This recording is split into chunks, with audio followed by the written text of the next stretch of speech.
Bonjour à tous, bienvenue dans Silver Bullets, le podcast consacré aux productions de Joel Silver. Bonjour Bruno. Salut Yann. 4e épisode, Une créature de rêve de John Hughes. Une créature de rêve, réalisée par John Hughes donc en 1985. C'est le premier film produit intégralement par Joel Silver. Sans son âme damnée, Larry Gordon. Et voilà. Du coup, il a réussi vraiment à pouvoir s'émanciper, le monsieur.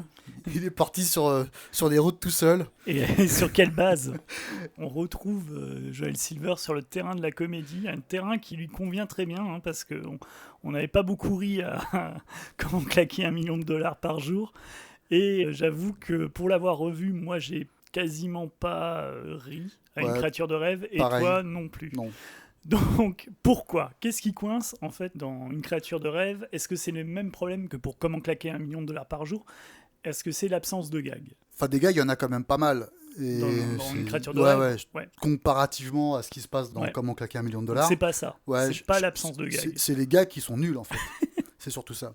Donc, de quoi parle Une créature de rêve ? Ça parle de deux adolescents qui sont Gary et Wyatt, qui sont joués par Anthony Michael Hall et Ian Mitchell Smith. Deux adolescents bourrés aux hormones qui cherchent à tout prix à se trouver une copine.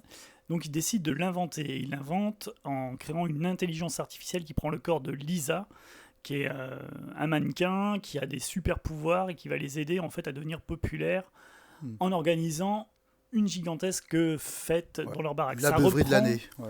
Ça reprend en fait le principe, en fait la structure d'un autre film de John Hughes qui s'appelle 16 bougies pour Sam, 16 Candles, qui débute par un anniversaire manqué en fait pour l'héroïne et qui se finit avec une grosse teuf dans une baraque. Et c'est le même principe en fait dans Une créature de rêve. Il a repris la même structure. Il l'a repris avec une dimension fantastique et en enlevant une bonne dimension comique parce que les gags sont assez panés. C'est le principe, pas le défaut d'une créature de rêve. C'est que les gags déjà sont pas super imaginatifs et en plus tombent assez à plat. Il n'y a pas un rythme, il n'y a pas un tempo comique qui est assez soutenu. Ouais, et puis les acteurs comiques, le duo John, interprété par Anthony Michael Hall et Ian Mitchell Smith, sont pas follement drôles. Et, surtout Ian Mitchell Smith. La trame est quand même super simpliste et en plus elle se barre en couille assez rapidement. En fait, il n'y a pas vraiment de logique en fait dans la manière dont les événements se succèdent et il n'y a pas vraiment en fait de but clairement établi durant le film. Tu parlais de simpliste, mais j'allais dire simpliste comme une teen movie en fait. Enfin, on parle de John Hughes qui est quand même le pape en fait, le chantre de la comédie teen movie. T'évoquais le fait que le film reprenait un peu la structure de Sweet 16. 16 Candles. Et 16 Candles, je sais pas pourquoi je dis Sweet 16, c'est pas du tout le même film d'ailleurs. Et pour autant, 16 Candles me fait pas non plus rigoler de la même manière qu'Une créature de rêve, quoi. Donc tu as cité le nom de John Hughes, qui réalise et qui écrit le film. John Hughes, il a aussi, à l'époque de Une créature de rêve, eu de gros succès à son actif, notamment Mr. Mom, qu'il a écrit. Et il vient de réaliser et d'écrire Breakfast Club, qui est sa deuxième réalisation après 16 Candles. Donc c'est quelqu'un qui déjà creuse un sillon, en fait, un double sillon, qui est de ramener l'humour anard et parodique du National Lampoon dans le cinéma, et le teen movie. Dans Une créature de rêve, ça se percute de façon assez fort, et notamment, il y a un esprit BD satirique. On dirait du Mad en live. C'est-à-dire qu'il y a des gags qui arrivent de façon anarchique, et il y a des gags de toutes sortes. Hyper référentiel en plus, souvent. Ouais. C'est très codé par l'esprit justement des années 80, par le cinéma des années 80, et c'est hyper codé là-dessus, quoi. Ça commence déjà par la façon dont ils créent Lisa, donc ils créent leur copine artificielle, les deux geeks. Ils prennent des tonnes de magazines qu'ils mettent dans une espèce de fax. C'est assez confus en fait la façon dont ils créent le. Ils récupèrent des trucs de porn et tout, des Playboy, je crois. Ouais. En fait, on voit passer toute la pop culture des années 80 en fait dans un clip sur la musique du groupe de Danny Elfman, Oingo Bongo. C'est un gros bordel, c'est un gros mix en fait, un gros bouillon de sous-culture et de contre-culture. Le problème, c'est qu'en fait tous les gags semblent hyper préfabriqués en fait. Surtout que c'est en fait le but en fait premier qui était donc de créer une petite amie donc pour les deux loustiques.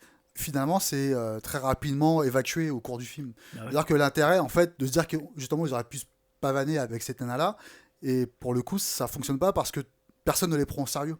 C'est-à-dire que même quand parfois Kelly LeBrock se trouve avec les deux jeunes, la sensation justement d'estime en fait, l'espèce de revanche en fait sur le côté ado raté ne fonctionne pas. Là-dessus, c'est quelque chose qui est foiré dans le film puisque c'était justement tout l'intérêt, c'était de retrouver justement cette partie-là.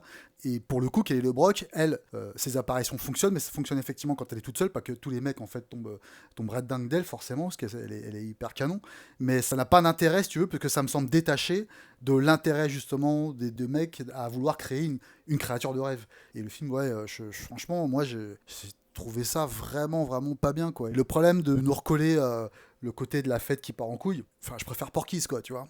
D'ailleurs, justement, ça va même pas assez loin. Je trouve que Porky's va bien plus loin, justement, dans le côté un peu irrévérencieux, un peu porn, une créature de rêve. Mais c'est ce qui explique d'ailleurs pourquoi l'intrigue de départ est complètement sabotée très rapidement, puisque, en gros, c'est pour perdre leur pucelage. Sauf qu'ils ne le font pas. Et donc du coup, ils évacuent assez rapidement parce qu'en fait, ils sont rattrapés en fait par la propre autocensure en fait du film. Et donc, en voyant le film, tu sens les rouages du réalisateur scénariste de se dire mince, qu'est-ce que je peux lui faire faire en dehors de ce pourquoi elle a été conçue. Et il y a une espèce de mix qui prend jamais entre Mary Poppins, Cendrillon et la fiancée de Frankenstein. Il n'arrive jamais en fait à faire la synthèse de tout ça via son personnage. En fait, le personnage de Lisa en fait arrête pas de changer de scène en scène. Elle est censée être le point moral du film, et justement, tu comprends pas, c'est une girouette en fait dans le film, constamment. Tu sais plus trop à quoi elle sert. Mais vraiment, moi, c'est ça qui m'a foutu en l'air. Le point principal du film, l'intérêt, c'était effectivement de construire une histoire autour du personnage de Lisa. Ça prend l'eau de tous les côtés, quoi. J'aime bien certains aspects du film, j'aime bien le côté en fait BD, cartoon, le fait qu'il n'y ait pas un traitement réaliste en fait de l'histoire. C'est-à-dire qu'à un moment donné, il y a carrément un missile nucléaire qui rentre dans la baraque. Qui rentre dans la baraque. Il y a les grands-parents qui sont figés et puis cachés, je ne sais plus si c'est dans le frigo ou dans un placard.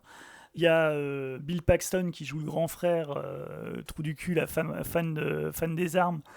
Et fan de l'armée qui finit en tas de merde, qui finit en homme caca. C'est un des gags de Dogma de Kevin Smith. Ouais, comme quoi il a inspiré les plus grands. Et ça j'aime bien. En fait, j'aime bien ce côté bordélique. Et ce qui est intéressant aussi, c'est que Hughes, quelque part, fait une adaptation en fait plutôt de Mad Magazine. En fait.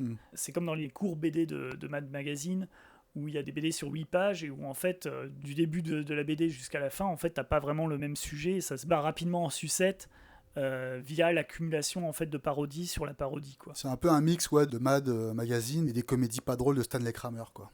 Moi ça me fait le même effet en fait, hein. Et je suis pas très très fan en fait de John Hughes parce que justement le principe même de, si tu veux, de nous emmener dans ces comédies avec des personnages qui n'ont pas réellement de problème, si tu veux. Tu vois, les personnages de Weird Science, ils sont dans les quartiers chics en fait de la banlieue de Chicago. Enfin, ils ont tout pour eux, quoi, si tu veux. Comme John Hughes quand il était jeune. Non, mais voilà, mais c'est ça, si tu veux, j'ai du mal à concevoir le principe des scénarios de nous faire vivre des aventures de personnages pour qui tout va bien. Et ça fonctionne pas en fait dans la drôlitude entre guillemets du schéma de ces films-là. Il y a deux types en fait de comédies. Il y a des comédies en fait où tu ris en fait avec la majorité, et t'en as d'autres où en fait ça sert à flinguer ce qui est sacré, ce qui est majoritaire, ce qui est dans l'air du temps. Et c'est vrai que John Hughes, moi j'aime bien ses films, mais la limite en fait de mon appréciation vient du fait que effectivement c'est hyper conservateur. Voilà, ses cibles favorites c'est les étrangers, les gens un peu bizarroïdes du lycée. Alors on a beau dire qu'il a été le chantre des exclus, les exclus chez John Hughes, ils ressemblent à Anthony Michael Hall, c'est-à-dire qu'ils sont pas non plus voilà, où tu prends Ferris Bueller. D'ailleurs, le principe du film, c'est peut-être pour ça aussi que c'est celui qui est le plus parfait dans sa composition de ce qu'a fait Hughes, c'est que le perso, effectivement, c'est un perso pour lequel il n'y a aucun problème. D'ailleurs, c'est même un running gag dans le film, c'est-à-dire qu'il peut faire les pires saloperies, tout le monde est toujours de son côté. Et il y a un peu de ça, en fait, chez Hughes, c'est quelqu'un qui rit avec la majorité, en fait, qui prend des cibles faciles. Après, ce que j'aime bien dans ces films, c'est notamment dans tout son cycle de teen movies, donc 16 Candles, Une créature de rêve, Breakfast Club et Ferris Bueller. Ce que j'aime bien en fait, c'est la tentative en fait de faire des variétés dans le genre en fait de la comédie. C'est-à-dire que Breakfast Club ressemble pas formellement à ce qu'il a fait avec 16 Candles. 16 Candles ressemble pas formellement à ce qu'il fait dans Ferris Bueller. Où là, dans Ferris Bueller, si tu veux, t'as 3 couches de type d'humour. T'as l'humour cartoon avec le proviseur qui essaye par tous les moyens de rentrer dans la baraque de Ferris Bueller. t'as l'humour qui est plus effectivement ce qu'il faisait avant MTV années 80, et t'as l'humour un peu plus sombre qui est sur son pote qui a des problèmes avec ses parents, avec son père qui est en pleine dépression et qui est complètement introverti. Mais effectivement, il y a toujours la vacuité du propos. Il y a une certaine vacuité qui des fois est complètement assumée de la part de Hughes. Il y a une espèce d'éloge de la vacuité. À la fin des films de Hughes, mon constat c'est tout ça pour ça. Ouais. J'ai du mal en fait à concevoir, si tu veux, les évolutions que produirait le scénario sur les personnages. Et 16 Candles, typiquement, je me dis à la fin, c'est pareil, on voudrait en fait nous faire vendre le coup de la revanche de l'ado mal dans sa peau. Enfin, déjà, quand tu la vois, elle est plutôt canon comme fille, voilà. Et puis, en plus, dès le début du film, le beau gosse du lycée s'amourage déjà d'elle. Son problème, en fait, à l'héroïne de 16 Candles. Je vais pas y arriver à chaque fois. Je vais dire Sweet 16, non, de 16 Candles, c'est de passer le cap des 16 ans. Ouais. Non, mais franchement, tu vois, il y a... et de se dire, oui, je 16 ans, c'est terrible, qu'est-ce qui va m'arriver ? Putain, à la fin, meuf, tu sors avec le beau gosse du lycée et tu pars en Ferrari. Ferris Bueller, c'est pareil. Par contre, sur la forme, j'avoue que j'aime beaucoup Ferris Bueller. J'avoue, la photo est super. Je trouve qu'il y a vraiment un style. Ça traverse. Enfin, il date de 86, je crois, celui-là, ou 87, je sais plus. Et je trouve que toi, tu le regardes maintenant, c'est vraiment pété. Les séquences quand ils sont au musée. C'est super. C'est super. Mais dans le fond, je comprends pas le principe. Comment rire, en fait, avec ces personnages ? Pourquoi rire avec ces personnages, puisqu'en fait tout va bien pour eux, quoi. Brick Fox Club, pareil, tu vois, c'est chiant, Brick Fox Club. Le seul aspect, je trouve, qui est pas mal fichu dans les films de Hughes sur la jeunesse, c'est que tu vois le côté ennuyeux, où t'es pas encore assez vieux pour être indépendant, et t'es plus assez gamin en fait pour t'émerveiller de plein de choses qui te faisaient rire. Il capte vraiment le côté on s'emmerde et on tourne en rond, quoi. Et aussi, je trouve que c'est absolument pas une vision fantasmée de cette jeunesse américaine là. Ouais. Enfin, Ferris Bueller, c'est le summum pour moi. Ça critique justement tout ce que j'aime pas en fait dans la comédie teen movie, quoi. Et après, c'est vrai que tu te dis mais quels autres teen movies existaient également à l'époque avec lesquels tu peux dire qu'il y avait qui changeaient peut-être un peu socialement la donne. Il y a un film que j'aime bien, moi, de cette époque, que je trouve meilleur que certains Hughes, c'est 3 heures l'heure du crime, qui est réalisé par Phil Joannou, qui a réalisé plus tard Sans chauffe, meurtre de sang-froid, une nazerie sous Hitchcock avec c'était Kim Basinger et Richard Gere. Ouais. Il a fait un film qui s'appelle 3 heures l'heure du crime, et en fait le principe c'est un brave gars dans un lycée qui est une espèce de Peter Parker un peu rondouillard qui s'occupe du magasin où tu vends tout ce qui est gomme, crayon, cahier, et qui rencontre le nouvel arrivant du lycée qui s'est fait virer de tous les lycées aux alentours et qui est connu en fait pour être un type hyper violent, surtout quand tu le touches. Et lui il le rencontre par hasard au GOG du lycée et malheureusement il le touche. Et donc le mec lui dit que il a jusqu'à 3 heures en fait. À 3 heures, il lui casse la gueule. À la sortie des cours, il lui casse la gueule. Donc en fait, pendant toute la journée, il a un compte à rebours en fait où il va essayer de se barrer du lycée ou de trouver des gens pour tabasser ce mec-là à sa place. Ou il va essayer d'échapper à son destin. Le film est assez drôle. En fait, Phil Joannou a adapté à la comédie du teen movie en fait le thriller où tu as ce personnage qui est pris en fait dans un engrenage à suspense. Et le film est assez rigolo parce qu'en fait, il utilise tous les clichés du film teen movie, mais il les détourne en fait dans cette structure de thriller. Et ouais, donc chez John Hughes, après, si tu veux, le seul film que je trouverais grâce à mes yeux et pour lequel je vais faire amende honorable, parce que dans la dernière émission, j'avais dit que j'avais trouvé ça pas terrible, je l'ai revu et c'est un ticket pour 2. Ouais. Et franchement, ça m'a fait hurler de rire. Le rythme de la première demi-heure est complètement folle. Et ça démarre en plus tambour battant et ça n'arrête pas. Mais là, pour le coup, t'as effectivement un personnage principal qui est, en fait, où les emmerdes s'accumulent sur lui. Oui, c'est ça. C'est ce qui fait le sel, en fait, de la comédie. C'est-à-dire, c'est un publicitaire qui doit rentrer chez lui à Chicago, il est à New York, et en fait, tout son avion est annulé, son train est annulé, il est obligé de faire du covoiturage avec, avec un type qui est très sympa, mais qui est très lourd et qui est très collant. Lourd, et qui est joué par John Candy. Ouais. Donc, c'est Steve Martin et John Candy, et c'est vrai que, un ticket pour 2. Le titre original, c'est Planes, Trains and Automobiles. Avion, train et automobile, et c'est... Tout ce qui pouvait les opposer au départ va finalement les réunir à la fin. Je trouve que c'est une des grandes forces pour moi dans ce genre de comédie qui associe un duo de comiques. Et en plus de ça, je trouve qu'il y a cet aspect moral qui manquait jusque-là pour moi dans les autres films, parce que là, pour le coup, effectivement, Steve Martin, qui est lui un publicitaire, qui donc a une vie bien rangée, va être opposé à celle de John Candy, qui était un peu un mythomane au début de film, qui a une vie de merde en fait, assez dramatique, pas de merde mais dramatique, effectivement, pardon. Et pour le coup, j'aime bien justement ce revirement de Ouais, il situation, est assez émouvant, ce changement de point moral Ouais. du personnage de Steve Martin à l'égard de John Candy, et même vice-versa, tu vois. La première demi-heure, je la trouve vraiment ultime, quoi. C'est un enchaînement vraiment de folie entre les deux, entre le coup du taxi, l'avion, l'hôtel. Non mais ça ne peut plus finir. Le cambrioleur, la cambrioleuse qui vient leur piquer les trucs, les imbroglios avec effectivement le fait de savoir qui a piqué le portefeuille de qui. C'est excellent. J'ai adoré, et pour le coup, ouais, c'est un John Candy qui échappe donc à la marque de fabrique teen movie, qui ressemble à une comédie peut-être un peu plus générique, en fait, on va dire, peut-être c'est plus classique, en ouais, fait. c'est plus classique, ouais. Ça ressemble plus à ce que faisait Billy Wilder. Ouais, des exactement. choses comme ça. Et franchement, j'ai trouvé ça vraiment, vraiment très bien. J'ai adoré. J'ai vraiment, vraiment adoré, alors que j'en avais effectivement un souvenir un peu pérave, et en fait, pas du tout. Donc, ouais, je m'excuse auprès des familles, et franchement, c'est très bien. Qu'est-ce qui reste aujourd'hui de John Hughes, qui est cité en fait à peu près Pour moi, à tort et à travers. Ouais, voilà. Le dernier en date, c'était Spider-Man Homecoming. Spider-Man Homecoming. Est-ce qu'on peut parler de Spider-Man Homecoming avec et plaisir. justement des ressemblances et des différences avec le système John Hughes? Parce que effectivement, d'un point de vue superficiel, et notamment dans la promo du film, les auteurs citaient John Hughes. Il y a des références, il y a même, c'est cité visuellement dans le film avec la petite séquence à la Ferris Bueller. Il y a, à un moment donné, Peter Parker se retrouve en col comme les élèves du Breakfast Club. Il y a, je crois, que l'hôtel dans lequel ils sont et où ils vont dans la piscine pour un bain de minuit. Ça rappelle justement Bonjour les vacances, le film réalisé par Aramis sur le scénario de John Hughes. Par contre, effectivement, au niveau du fond, je trouve que c'est différent. Parce que là, on est effectivement dans quelque chose qui est un signe des temps beaucoup plus inclusif, quoi.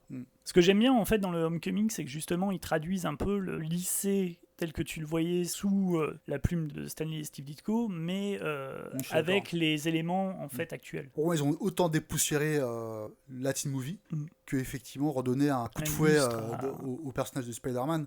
Pour le coup, il y a tellement d'éléments de la BD en fait des années 60 de Ditko et de Stanley.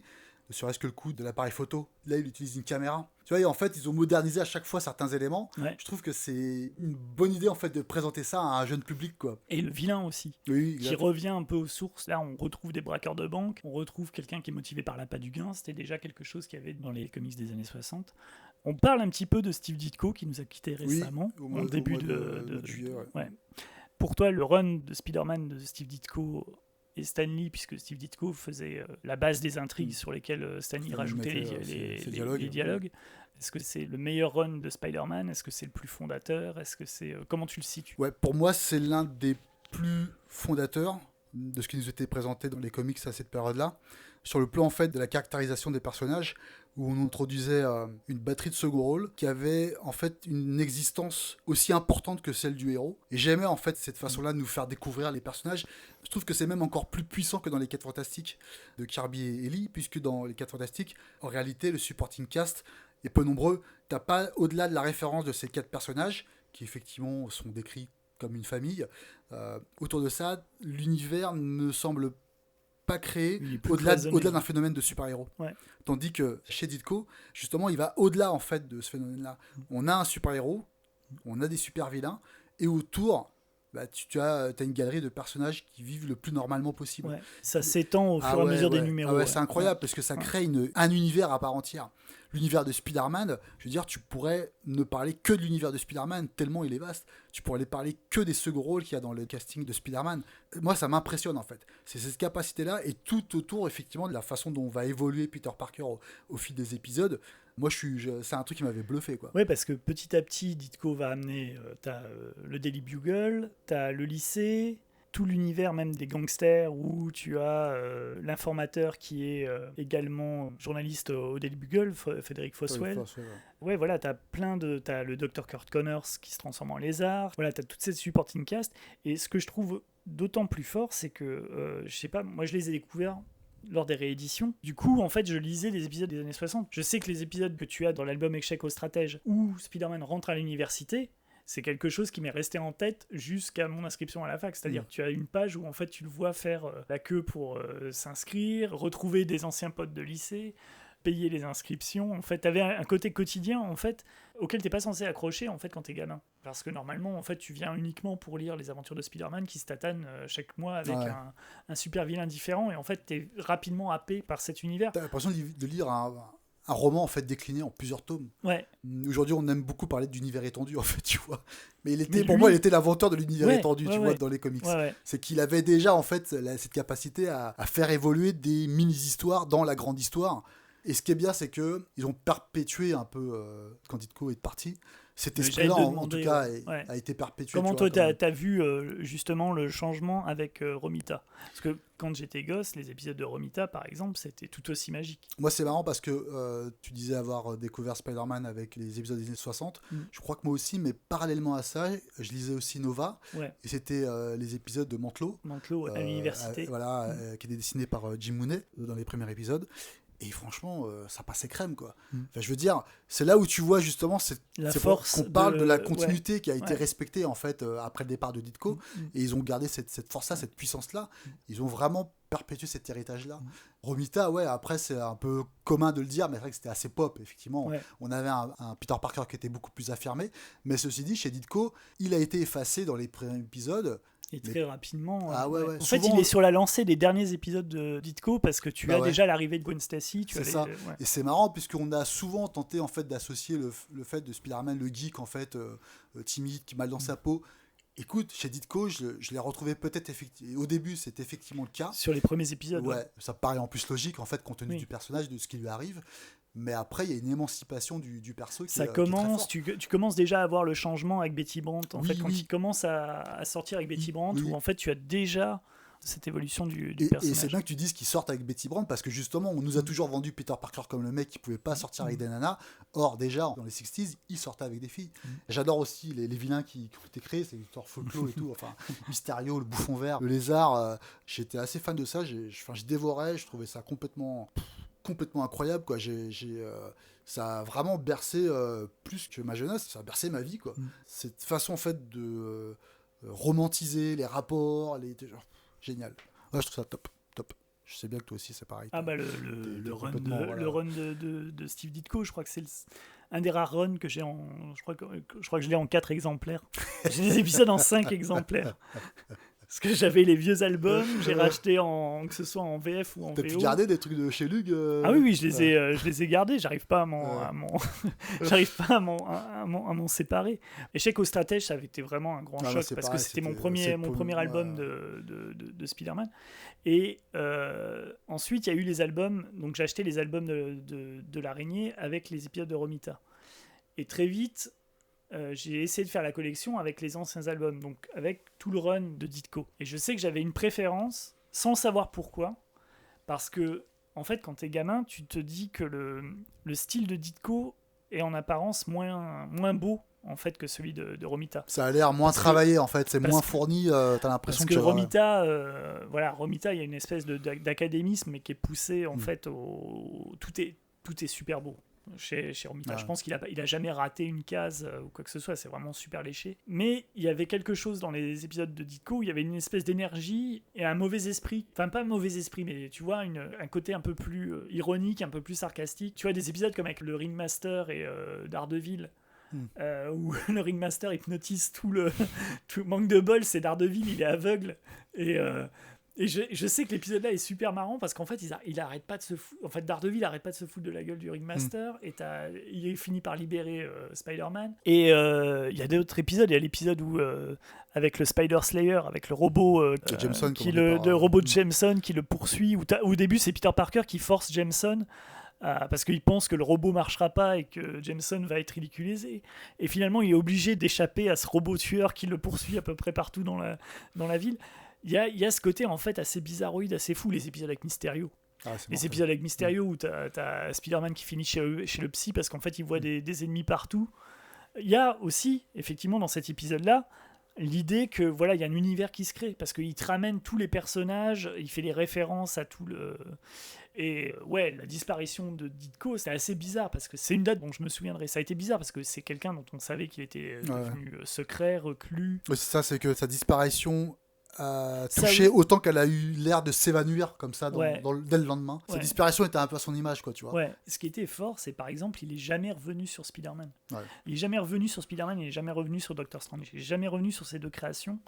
Et je pense que lui-même savait que de toute façon, ça servait à rien de revenir. En fait, on a vu des tonnes de fois des auteurs reprendre les personnages qui avaient fait leur célébrité et donner une suite qui n'est pas à la hauteur de... Parce que c'est jamais à la hauteur, de ce que tu attends. Ils étaient à des pics de créativité que forcément... ne pouvait pas retrouver 10-15 ans plus tard. Il a eu une écho, tu vois. C'est de la même manière que Kirby est jamais revenu sur les 4 Fantastiques, pour cette raison, quoi. Parce que tu peux pas... Il est jamais revenu sur Fantastic Four ou sur Thor.